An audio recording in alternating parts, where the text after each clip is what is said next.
Chers amis, soyez les bienvenus à cette série intitulée Un livre sur l'avenir. Bon, c'est pas courant qu'un livre décrit les choses avant qu'ils arrivent, mais effectivement, c'est ce qui s'est produit avec le livre de Daniel et on a l'histoire pour confirmer, nous dire. Et puis, le sujet d'aujourd'hui, Rome entre dans l'histoire. Je suis Oscar Lopez et j'ai le plaisir d'être avec vous pour le sujet d'aujourd'hui. J'en profite aussi pour présenter Itamar qui nous accompagne aujourd'hui. Bonjour à tous et j'ai le plaisir de partager encore une fois une vidéo avec vous. Dans le dernier chapitre, nous avons parlé de beaucoup de choses un peu gore, hein. Il y avait la trahison, il y avait des intrigues, il y avait des homicides, des empoisonnements. Les guerres pyrrhiques et le mouvement à l'intérieur de ces royaumes étaient vraiment quelque chose d'assez fort. Et nous avons parlé de l'histoire d'une certaine Bérénice qui a été donnée au mariage avec le roi du Nord pour sceller la paix. Mais pour cela, il a fallu envoyer son épouse légitime en exil. Et quand il a changé d'avis à la mort du père de Bérénice, la reine légitime, elle a décidé que le roi n'était pas fiable et que ça risquait de l'arriver à nouveau, donc elle a décidé de le faire tuer. Donc voilà, c'est toute une histoire d'intrigue et de mensonges. Finalement, Bérénice a été assassinée et ça a suscité une guerre de la part de son frère qui avait pris le royaume du sud en Égypte. Donc ça, c'est le contexte des événements qui arrivent. Et nous allons arriver au verset 10 qui dit « Mais ses fils s'irriteront et rassembleront une multitude de forces nombreuses. Et l'un d'eux viendra et inondera et passera outre. Et il reviendra et poussera le combat jusqu'à sa forteresse. » Et on va raconter aujourd'hui ce qui se passe par la suite dans le verset 11 qui nous raconte les choses suivantes. Et le roi du Midi s'exaspéra et sortira et fera la guerre contre lui, contre le roi du Nord, et celui-ci mettra sur pied une grande multitude, mais la multitude sera livrée en sa main. Bon, donc là, il nous décrit un nouveau conflit. Donc, le roi du Sud, le Midi c'est le Sud, voilà, c'est pour ceux qui ne sont pas habitués aux terminologies bibliques, le roi du Midi c'est le roi du Sud, il va s'exaspérer et sortira et fera la guerre contre le roi du Nord. Donc, ce qui va se passer, c'est qu'à la mort de Ptolémée et Bergète, il y a son fils qui va reprendre le pouvoir et son fils Ptolémée Philopateur, qui était plutôt donné à l'alcool et aux fêtes, qui était chose courante parmi les Grecs, hein, bien évidemment. Le roi du Nord, Antiochus Magnus, voit dans cette situation une opportunité de prendre le pouvoir sur le roi du Sud. Et il réunit une armée, et il va attaquer Ptolémée Philopateur, puisqu'il sait qu'il est plutôt tranquille et qu'il préfère se donner au plaisir que faire la guerre. Donc il pense qu'il va avoir le dessus, mais qu'est-ce qui se passe? C'est que Ptolémée Philopateur, avec les Égyptiens, ils vont vaincre les armées d'Antiochos Magnus qui vont battre en retraite. Ça va se terminer par un massacre. Donc il y a beaucoup de captifs qui sont emmenés en Égypte. Et finalement, Ptolémée Philopateur, il va étendre ce territoire. Et on voit une fois de plus que la carte se redessine, ce qui était assez courant pendant les guerres pyrrhiques. Les cartes étaient en constante transformation en fonction des vainqueurs et des vaincus. Donc, ce qui continue de nous dire l'histoire dans le verset 12 est la chose suivante. Et quand la multitude sera ôtée, son cœur s'exaltera et il fera tomber des myriades, mais il ne prévaudra pas. Donc, c'est assez intéressant parce que Ptolémée Philopateur, il a vraiment vaincu le roi du Nord. Il aurait pu dominer tout le royaume du Nord, mais il a décidé que, voilà, c'était pas la peine, ça lui suffisait et il s'est juste arrêté, il est retourné. Et il est retourné à son activité préférée, la fête. La beuverie. Oui, c'est ça. Il aurait pu finalement gagner plus de territoire et il n'a pas profité. C'est ça. Et puis, il y a une référence intéressante, c'était cet ouvrage de Uriah Smith. Et là, vous avez la référence, la page où vous pouvez la trouver si vous trouvez une version en français. Je pense qu'il existe, hein. Soit Internet en PDF, soit en format papier. Jusqu'à un certain temps, il existait sur Amazon. Je ne sais pas s'il est toujours d'actualité. En tout cas, voilà, c'est la référence qui nous raconte qu'il aurait pu vaincre et étendre ce territoire. Mais il a préféré plutôt se donner à la fête et à la beuverie, comme il a dit Tamar. Et le texte continue à nous dire, à partir de la virgule, Son cœur s'exaltera, il fera tomber des myriades, mais il ne prévaudra pas. voilà, c'est intéressant, c'est décrit dans le texte biblique et de cette manière, mais qu'est-ce qui s'est passé vraiment? Qu'est-ce qui nous raconte l'histoire? En effet, ça correspond tout à fait. On voit bien que c'était une prédiction de ce qui allait se passer. Parce que l'histoire nous raconte que Ptolémée Philopateur, dans son esprit, il pensait être un dieu. Et il a eu la merveilleuse idée, je dis merveilleuse entre guillemets, d'aller offrir des sacrifices à Jérusalem. Sauf qu'il ne voulait pas seulement offrir des sacrifices, il voulait officier à l'intérieur du temple de Jérusalem. Et pour ceux qui nous suivent depuis un petit moment, vous vous souvenez qu'on avait fait une série justement sur le sanctuaire. On avait parlé sur une vidéo plus précisément de tout le fonctionnement du sanctuaire, des sacrifices, la signification. Et on avait notamment parlé d'un roi qui avait, comme Ptolémée Philopator, qui voulait aussi rentrer dans le lieu très saint. On avait déjà parlé de ce qui s'était passé, donc on sait à quel point c'était grave ce que voulait faire ce roi. Tout à fait. Et l'histoire nous raconte que lui, il a quitté le lieu saint, pas son grande difficulté, hein, parce qu'ils ont eu beaucoup de mal à le faire sortir. Donc finalement, il s'est retiré. Et il s'est retiré en grande colère. Et il a décidé de faire tuer beaucoup de Juifs dans l'Empire. Sauf qu'il y a un détail. Depuis le temps d'Alexandre le Grand, les Juifs occupaient des postes dans l'administration, en Alexandrie et tout le territoire. Et c'était vraiment le personnel de l'administration, et ils étaient reconnus pour leur efficacité. Et c'est ce qui gardait en fait toutes les affaires en ordre. Sauf qu'il a donné l'ordre de les massacrer. Finalement, il s'est tiré une balle dans le pied en massacrant un peu tous ces administrateurs.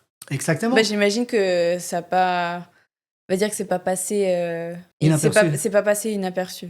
Ah ben non, d'autant plus que les chiffres sont quand même énormes. Il y a 2 sources historiques qui décrivent cet effet, qui sont documentées dans l'ouvrage d'Uriah Smith. La première source, c'est Eusèbe, qui nous parle des 40 000 Juifs tués en vengeance pour cette interdiction de rentrer dans le lieu très saint. Et Jérôme nous parle des 60 000. Bon, peu importe le chiffre, les faits sont avérés. Donc on a 2 sources historiques, où on peut faire confiance à ce récit.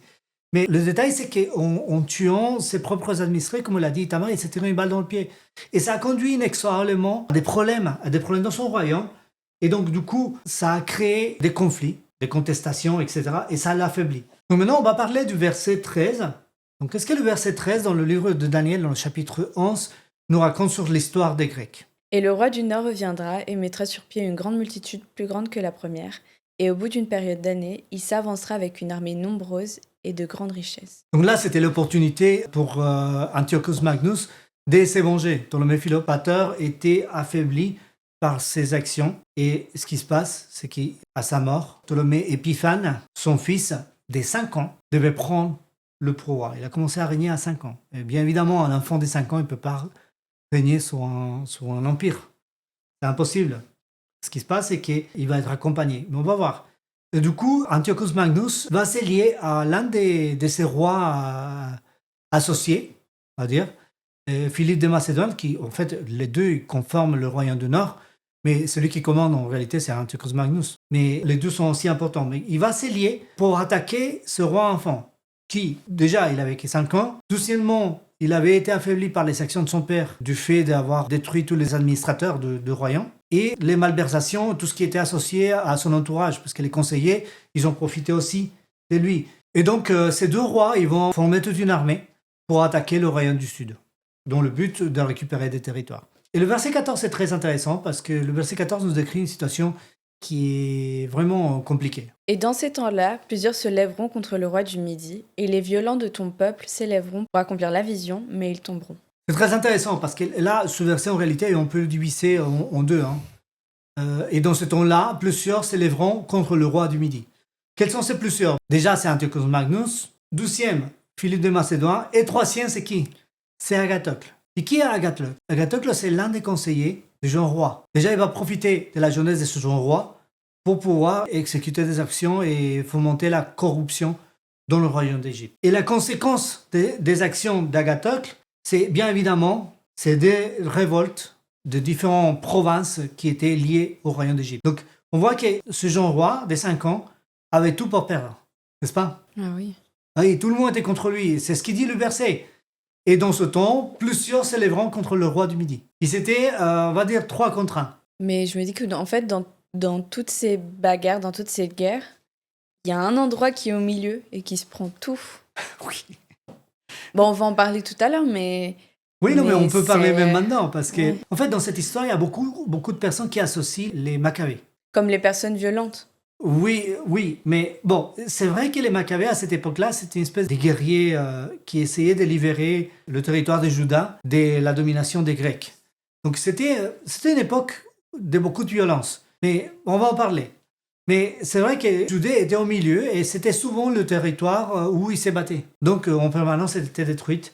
C'était une période très très difficile pour le peuple de Dieu. Mais il faut aussi dire qu'à cette époque-là, et en parallèle avec toute cette histoire, il y a un peuple qui commence à se développer dans la péninsule italique, et c'est le peuple romain. Et c'est intéressant parce que ce peuple romain, il a commencé comme des petits groupes de mercenaires. Ils se sont spécialisés dans les actions militaires. Et ils se sont développés au fur et à mesure. Mais il a eu plusieurs freins au développement des Romains. Et notamment, à un moment donné, il leur manquait des femmes pour se reproduire. Et donc, du coup, ils ont réglé le problème de la manière qu'ils savaient faire. Donc, ils sont attaqués ses voisins pour aller attraper les femmes et les récupérer. Donc, on va en parler, on va développer. Oui. En fait, les Romains ont commencé à faire ça depuis le début. Après l'histoire de Rémus et Romulus, ils ont directement commencé à attaquer. Et en fait, c'était pas vraiment des attaques, c'était plutôt par la tromperie. Par exemple, je crois que beaucoup connaissent Oui, l'histoire oui. l'histoire des Sabines, qui d'ailleurs c'était une fête que les Romains avaient organisée en l'honneur des rois qui vivaient à côté. Et ils en ont profité pour attaquer les villages et pour enlever les femmes. Voilà. Donc, il y a la tromperie. Il y a la tromperie, la trahison. Il y a C'est beaucoup de après, choses je crois, qu'ils ont développé un peu tout ce système de lois et un certain code. Oui, il faut savoir que les Romains, ils ont développé plusieurs choses. Déjà, ils étaient très admirateurs des Grecs, même si à la fin, ils les ont attaqués. Ça ne les a pas empêchés de les réduire même à l'esclavage. Mais ils étaient très admirateurs de la culture grecque, ils les considéraient comme des grands intellectuels, et ils ont copié leur système démocratique. Et pour leurs actions, leurs activités militaires, ils avaient besoin de constituer un cadre légal. Ils ont développé, on va dire, les prémices de ce qu'aujourd'hui on connaît comme le droit international. Donc ça, c'est intéressant. Donc, il y a des contrats de mercenariat, donc pour des actions ponctuelles ou sur le long terme. Et ils ont développé aussi les techniques militaires, tout ce qui est tactique de défense ou d'attaque. Et c'est les Romains qui ont développé vraiment les techniques militaires. Que les Grecs, ils se connaissaient pas mal, pareil, tous les autres peuples, mais ils ont poussé en fait les techniques des combats à l'extrême, avec une organisation très rigoureuse et une précision vraiment très surprenante. Donc, c'est ça pour les batailles terrestres ou navales, et ils ont développé des techniques militaires vraiment très poussées. Donc, il y a ces deux peuples. Alors, qui sont ces hommes violents de ton peuple qui se devront accomplir la vision? Les Maccabées ou peut-être les Romains? Ce qu'on va essayer de découvrir dans cette analyse de texte. Mais avant de ça, on veut raconter ce qui s'est passé avec Agathocle, comme vous venez de le voir. Il a été assassiné par les Égyptiens suite aux exactions qu'il a accomplies. Donc, du coup, ce jeune roi était davantage en difficulté, puisque déjà il était tout seul, même s'il était mal accompagné au début, mais là il était tout seul, abandonné à lui-même. Deux rois adverses avec une armée à sa frontière. Donc, c'est une situation vraiment désespérée. Donc le texte décrit bien la détresse dans laquelle s'est trouvé ce jeune roi. On va analyser le texte de Daniel 11, 14 et on va commencer par le texte des bases, mais je voulais souligner en jaune les mots-clés. Donc les hommes violents de ton peuple et ils succomberont, ou ils tomberont. Le même texte en anglais, pour ceux qui aiment la King James, je vais me baser pour cette analyse sur des textes en hébreu. Ne vous inquiétez pas. Je ne vais pas vous faire une lecture en hébreu, ça n'a pas de sens, puisque la plupart d'entre vous, j'imagine, qu'ils ne parlent pas l'hébreu. Si l'un d'entre vous parle l'hébreu, vous allez mieux comprendre ce que je veux dire. Mais j'ai souligné les mots-clés dans le texte d'origine, le texte hébraïque. J'ai commencé par le premier, Bné. Bné, c'est les fils ou des jeunes hommes. Alors, quand on parle de Bné, ce n'est pas forcément des enfants. On trouve un passage dans la Bible où le roi David, on voit des jeunes hommes se battre et le combat adverse, on voit aussi des jeunes hommes se battre. Et le texte nous dit qu'ils se sont entretués. Mais ces jeunes hommes, ce n'est pas des enfants. C'est des hommes en âge de combattre. On va dire des gens adultes, en très bonne santé, en très bonnes conditions physiques et en âge de battre. Donc voilà, le terme bné, donc ce sont des gens en âge militaire, on va dire. Et ils vont faire quoi? C'est des peretzi. Et peretz, le mot peretz en hébreu, signifie violeur. Voilà. Quand on prend une femme par la force et on la force à avoir des rapports sexuels, ça s'appelle comment? C'est un viol. C'est un viol. Donc c'est des violeurs. C'est des violeurs ou des agresseurs. Et c'est exactement ce qu'ils faisaient les Romains dans tous les peuples autour. Hein.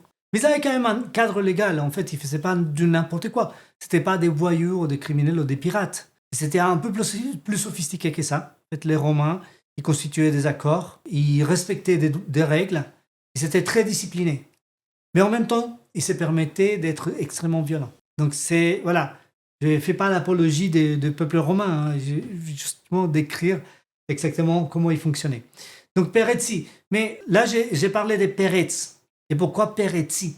Qu'est-ce que ça veut dire le i? C'est une particule qui apparaît dans un certain nombre de textes, et c'est la lettre yud. Vous voyez ici sur le point de pointeur laser.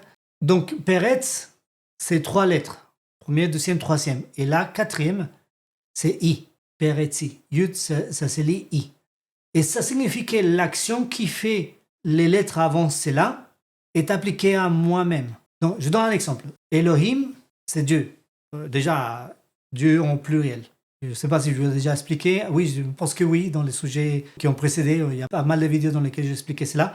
C'est que le nom de Dieu en hébreu, c'est un nom pluriel. Pourquoi? Parce que le texte dit Shema Israël, Adonai Eloheinu, Adonai Echad. Eloheinu, non Dieu. C'est-à-dire pluriel. Et ensuite, il dit Adonai Echad, est un seul. Donc c'est tout le paradoxe et il y a tout un développement théologique autour de cette phrase. Mais ce n'est pas de quoi je veux parler. Quand je dis Elohim ou Elohei, Elohei, c'est Dieu au pluriel. Si je dis Elohai, j'ai rajouté la yud, c'est mes dieux. Mes dieux au pluriel. Je dis Elohai. Elohai est mon Dieu. Quand je dis Dieu est mon Dieu. Ok? Elohai en hébreu. Donc, on voit l'utilisation de la lettre yud. Ça veut dire que ces jeunes hommes qui sont peretzi, aux voleurs, ils vont faire des actions contre le peuple de qui? La personne à qui on était en train de donner cette mission. Et qui est cette personne? C'est Daniel. Oui. Et Daniel appartient à quel peuple? Les Juifs. Le peuple juif, c'est la tribu des Judas. Ok? Donc, il était juif.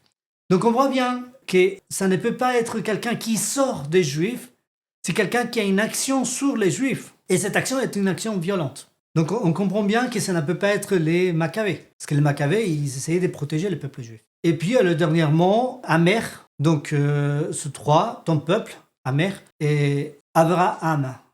Abraham. C'est 2 mots, Ab, à Am, le père de la nation. Abraham, Am, Amer, ton peuple. Ok? C'est aussi une façon d'appliquer à la personne. Et c'est une appartenance. Et Bichalou, ils vont tomber ou ils vont échouer. Ok? C'est une prédiction de l'échec final de ce peuple. On va voir tout ça au cours de cette étude prophétique. Mais ce que je veux attirer votre attention, c'est sur le fait que là, on ne peut pas parler des Maccabées puisque cette action est exécutée sur le peuple de Dieu. Ce n'est pas des gens qui viennent du peuple de Dieu, mais c'est des gens qui vont agir sur le peuple de Dieu. Et ils vont faire quoi? Ils vont faire violence, ils vont faire agression, mais qui vont échouer. Voilà.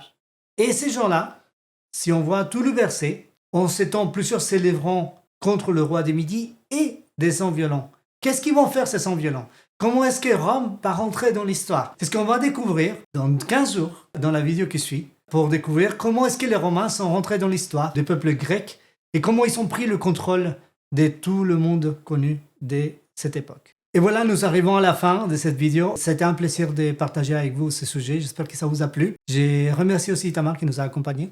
C'était un plaisir et bon, on vous attend dans la prochaine vidéo et restez curieux. Et puis, vous savez, développer ce matériel, ça demande énormément d'efforts. Donc, un moment de temps et des moyens. Et on le fait avec grand plaisir, on le fait pour vous. Si cette série vous plaît, n'hésitez pas à la partager avec vos amis, avec votre entourage. N'hésitez pas à vous inscrire, à nous donner un like. Et c'est une manière très efficace de soutenir notre action. Que Dieu vous bénisse. Nous, on se voit dans 15 jours avec la suite de ce sujet, un livre sur l'avenir. À bientôt. Bye bye.